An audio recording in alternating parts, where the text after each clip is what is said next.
buenas tardes. Bienvenidos a otro programa de A la Vista. Soy Amalia Escarza y estoy con Florencia Ibáñez para recibirlos en este nuevo ciclo. Hola Amalia, un placer como siempre. Yo en calidad prácticamente de teleaudiencia, porque me gusta aprender con la doctora y todas las eminencias que transcurren aquí en nuestro programa. Y hoy, Florencia, con un programa más que interesante, porque vamos a tener una invitada, una oftalmóloga muy conocida, la doctora Viviana Budi, que nos va a hablar del glaucoma infantil. Uy, el tema de los niños que tanto atrapa e interesa a quienes nos están viendo. Y que tanto nos preguntan. Y en el segundo bloque sí, vamos a tener al profesor Alfredo Bussi hablándonos de cómo ven aquellos artistas que tienen los ojos enfermos y cómo se traduce eso en sus pinturas. Ah, pero es hermoso, ¿eh? Vamos a ver todo el mundo de la pintura a través de los cuadros ojos. Maravillosos. Me encanta cuando viene el doctor Bussi. Así que bueno, comenzamos. Sí, vamos. ¿Nos acompañan?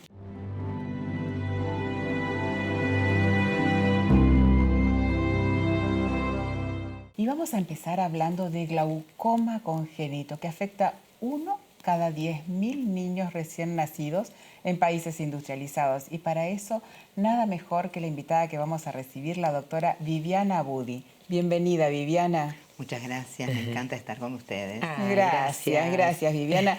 Nos contó fuera de cámara que nos sigue en el programa, así que muchísimas gracias.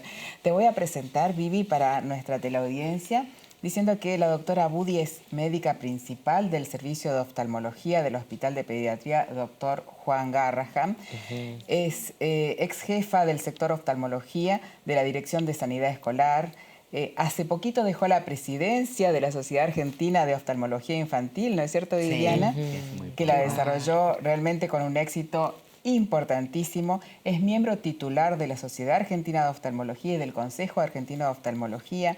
Es perito oftalmóloga, pero por sobre todas las cosas es una de las personas que más sabe de glaucoma en los niños. Qué Florencia. bárbaro, qué placer, qué honor, qué hermosa carrera. Y además vamos a ir a los temas que nos incumben, pero siempre me queda esa cosa por preguntar, ¿qué será que te llevó tanto a trabajar con los chicos, no? Porque es todo un tema el niño. Bueno, es un desafío y el glaucoma infantil, que es una enfermedad crónica, es una enfermedad con un pronóstico a veces visual reservado, genera un vínculo crónico con el paciente, donde uno, como el tratamiento es integral, uno se vincula con el paciente, con la familia, con la escuela.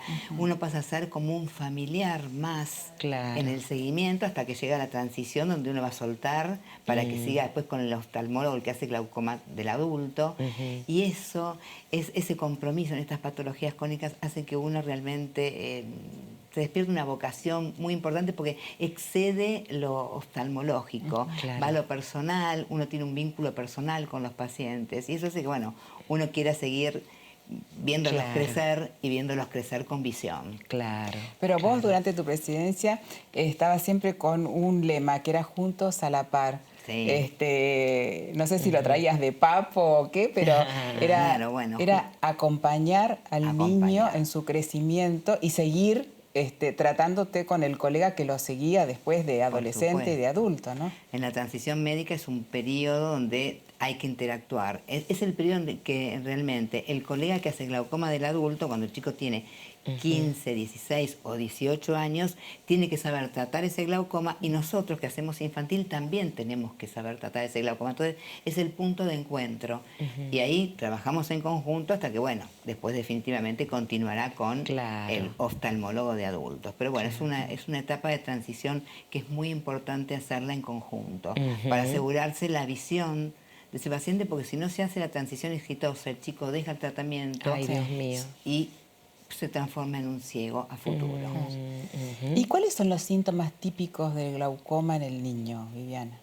Bueno, el glaucoma congénito tiene síntomas muy floridos. Yo digo, uno hace el diagnóstico a una cuadra, porque cuando es un florido, nacen con las córneas edematosas, los ojos grises, grandes, con fotofobia, o sea, les molesta muchísimo la luz. su actitud es a veces en esta posición con irritabilidad. No comen, no duermen. Y las madres me dicen, y eso lo aprendí de las madres, que se arañan y se arrancan el pelo cuando tienen pelo, y si no se arañan la cabeza. Y cuando uno los opera, que la presión ocular baja y el dolor disminuye, obviamente, el chico empieza a dormir, empieza a comer y deja de tener esos signos de dolor, que es arrancarse los pelitos de la cabeza o arañarse, porque no puede transmitir la sensación de dolor. Con el tratamiento. Así que cuando es florido, obviamente, es una emergencia médica, porque es el más agudo de los glaucomas, porque si uno lo deja transcurrir,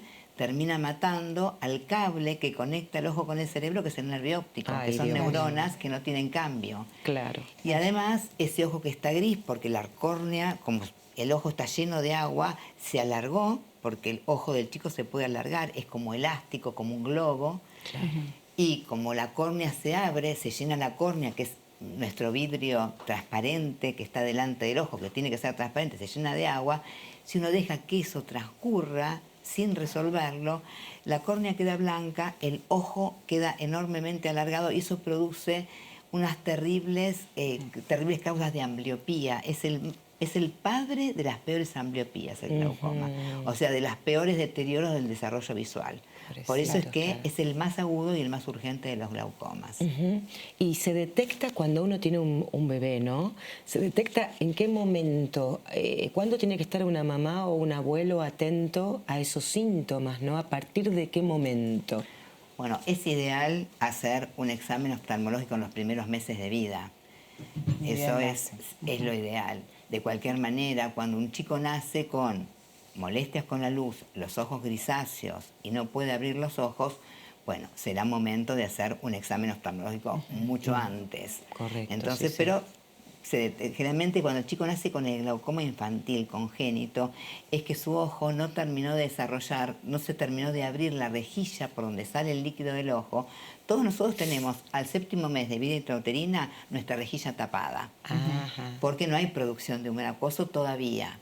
Claro. ¿Qué pasa? Esa rejilla se tiene que destapar. Cuando no se destapa y queda tapada, el chico nace ya con un glaucoma que trae durante 3 meses en la panza de la mamá. Mira. Entonces nace con todo ese compromiso que es muy evidente. Y es muy importante la derivación inmediata. Claro. Perfecto. Y la herencia tiene una carga importante, Vivi, porque me imagino que la gente que nos está viendo pensará, yo tengo glaucoma, mi hijo puede tener glaucoma, o mi papá tiene glaucoma, puede tenerlo mi hijo. Bueno, hay glaucomas los juveniles donde la herencia es importante, los congénitos tardíos, que son los glaucomas que no se presentan, como yo les conté, con todos estos signos floridos. Aparecen después, se hace el diagnóstico después. A veces es más difícil hacer el diagnóstico porque no dan muchos síntomas, de ahí la importancia de hacer los controles oftalmológicos seriados durante la vida del chico. Y en esos casos sí, si hay un antecedente familiar de un familiar con glaucoma y con pérdida visual, eso hay que tratarlo precozmente porque hay mayor tendencia a mayor pérdida cuanto más chico es el paciente cuando hay familias de glaucoma. Y después, en los que nacen con glaucoma infantil, lo que sucede a veces es que son de poblaciones, es muy común en poblaciones gitanas, en poblaciones árabes. ¿Y por qué será? Porque es por consanguinidad. Son enfermedades recesivas, donde se tienen que juntar 2 genes y cuando se casan entre familia, entonces es de poblaciones a veces muy alejadas, por eso es que a veces nos llegan muy tarde a la consulta y a veces con bajos recursos económicos, con lo cual el tratamiento se hace difícil. ¿Y qué tratamientos hay? ¿Se les da gotas a los chicos como a los adultos? En un chico con un glaucoma de nacimiento congénito no se dan gotas porque no podemos valorar la presión. Como el ojo se alarga, lo que uno toma como presión no es real. Yo le tomo 20, pero para que el chico tenga dolor y no coma, tiene 50, 60. Para abrir una córnea, 25 no es suficiente.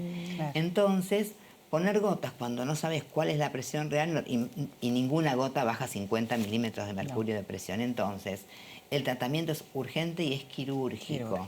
Hay que abrir la rejilla, hay que tratar de abrirla y hacer un orificio por donde el líquido pueda salir.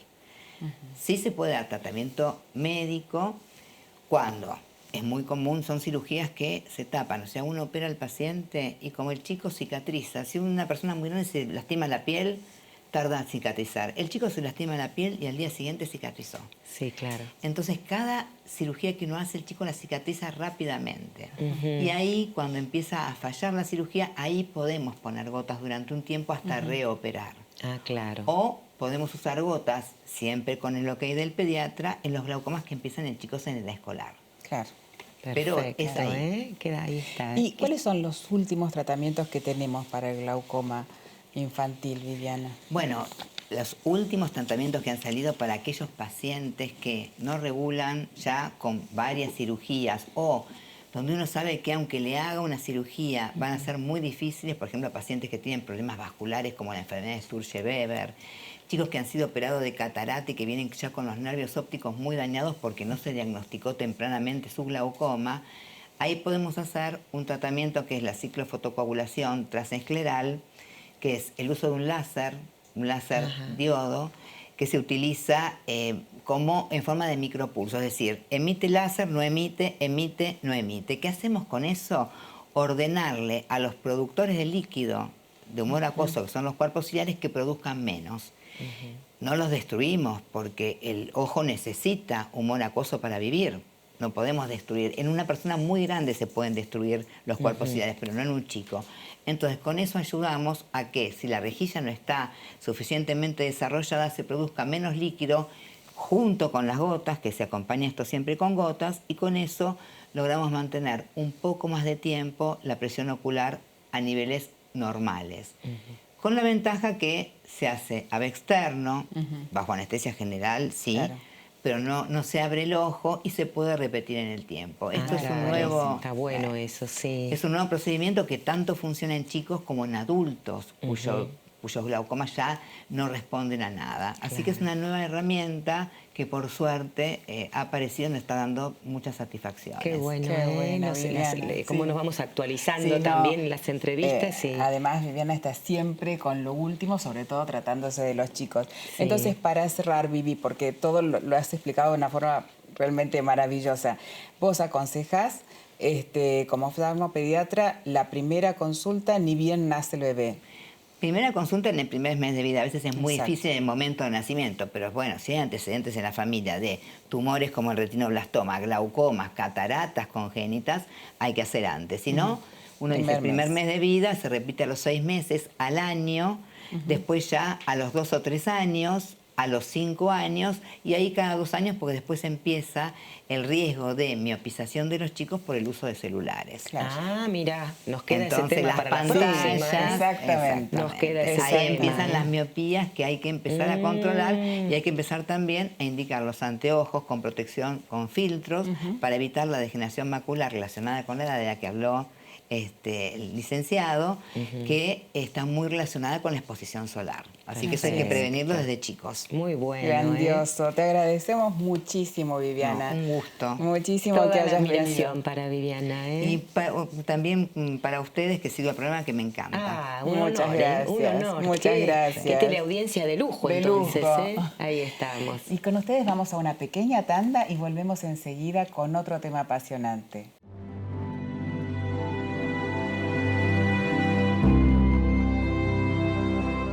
Bienvenidos a este segundo bloque de La Vista, y hoy tenemos la suerte de tener al profesor Alfredo Bussi. Bienvenido, Alfredo. Muchas gracias, un placer estar otra vez acá. Hola, Alfredo. Sí. Con Florencia estábamos hablando fuera de cámara de tu visita anterior. Qué hermoso. Sí, y tan enriquecedora. Sí, con esos cuadros, la ceguera en el arte.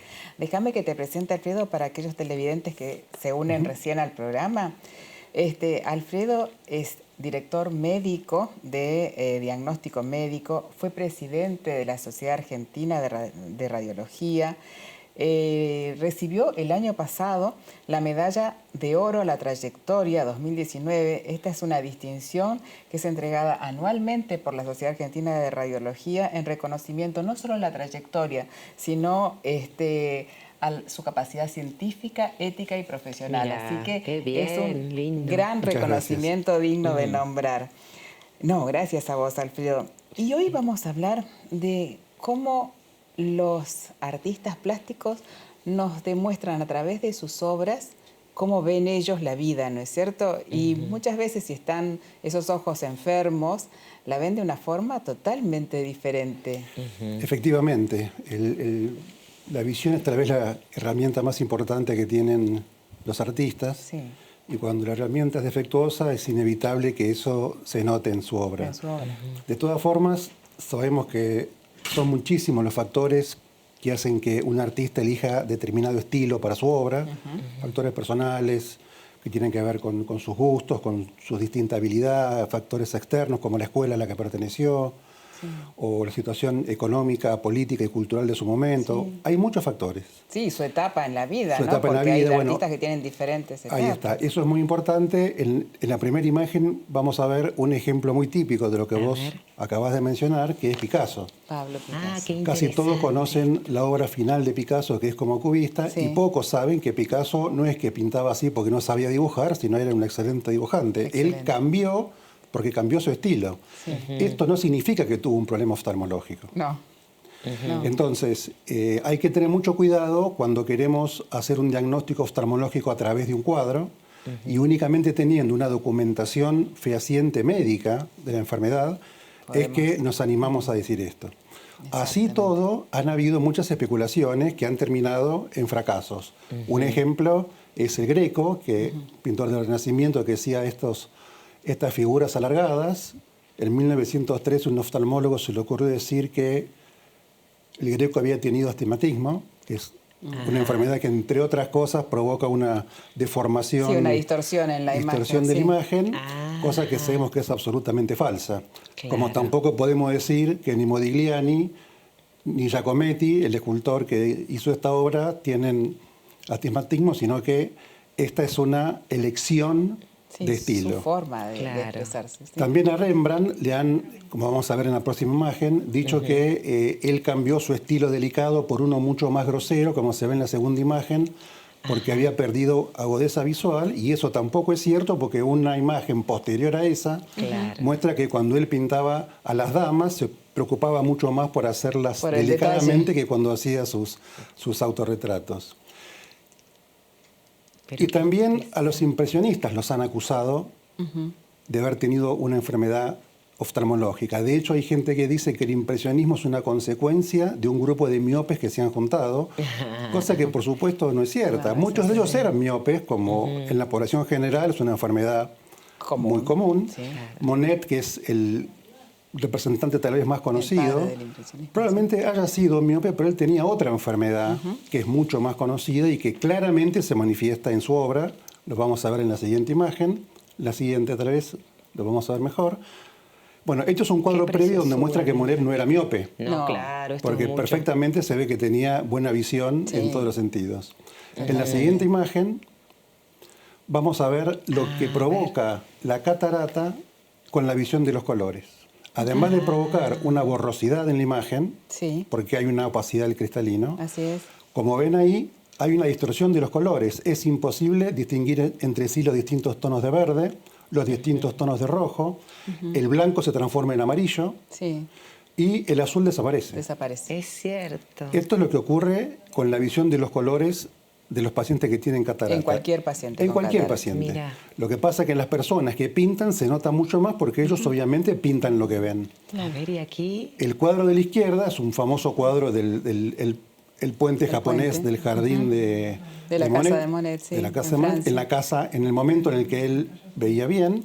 Y fíjense cómo se ha distorsionado totalmente la imagen, increíble. no únicamente porque se ha tornado borrosa, sino por los colores. Sí. Claro. Han desaparecido todos los azules Claro. y aparecen los tonos ocres, que tiene Sí. que ver con el color que va adoptando la misma, La misma el visión. cristalino. Claro, y en este caso es porque Monet ya tenía, en este caso Una sí, catarata. la Tenía una catarata. Él se operó en un momento y después de operarse volvió a pintar como lo hacía anteriormente, lo que está absolutamente demostrado que eso es así.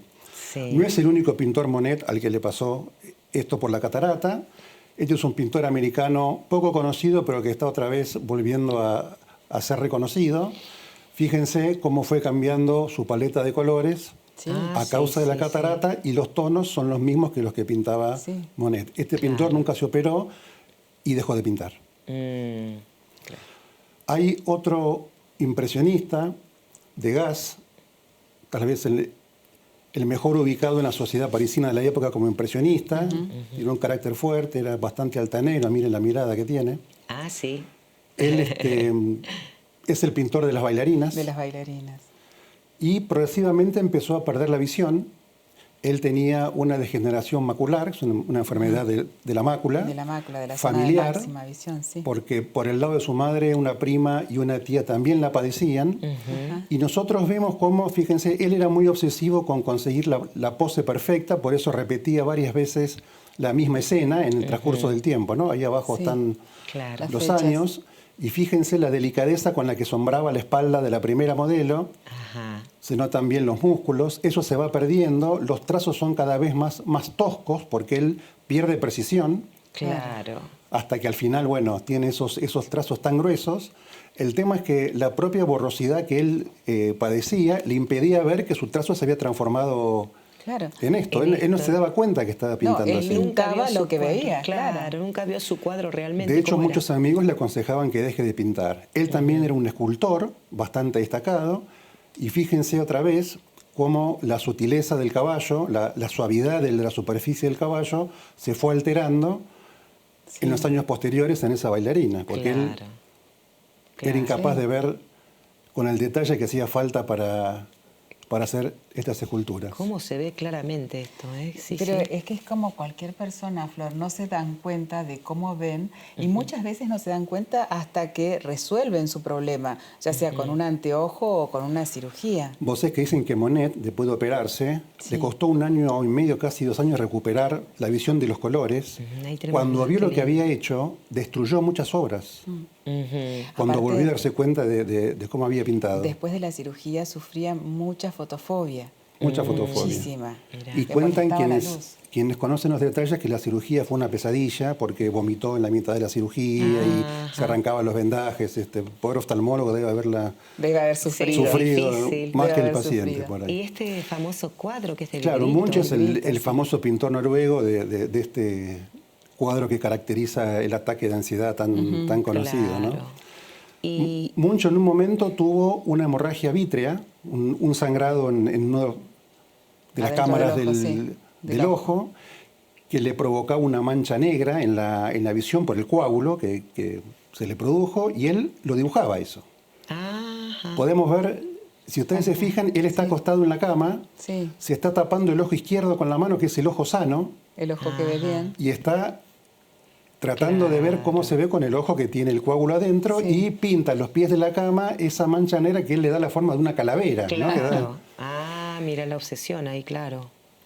Él la veía en el campo inferior y si ustedes se fijan, es como un pájaro que tiene las alas abiertas y en el centro una cabecita, no sé si lo llegan a ver. Claro, eso, para él era un pájaro lo que tenía. Claro. Lo dibujó varias veces, creo que hay otra de estas.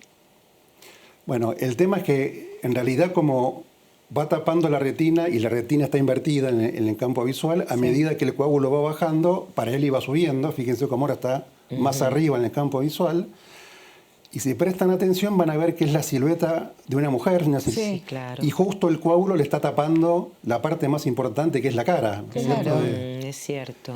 Eso le duró bastante tiempo, pero él qué notable. Pintó toda la evolución de su enfermedad. De su enfermedad con la sangre. Y bueno, ahí está Van Gogh, un personaje muy sufrido,